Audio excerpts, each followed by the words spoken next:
Hello दोस्तों, स्वागत है आप सभी का हमारे चैनल फैक्ट हब में। दोस्तों, आज की इस वीडियो को देखकर आप सब समझ ही गए होंगे कि आज हमने क्या लिया है। दोस्तों, एक लंबे समय के बाद हमने YouTube के पैसों से कूलर खरीदा है और ये सब मुमकिन आप ही की वजह से हुआ है।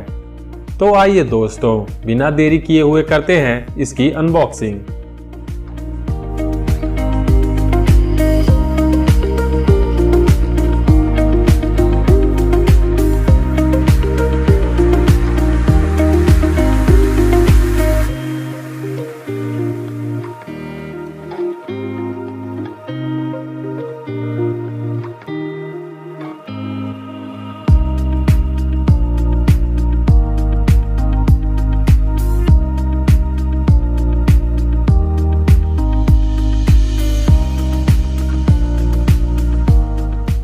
तो दोस्तों, आज के लिए बस इतना ही।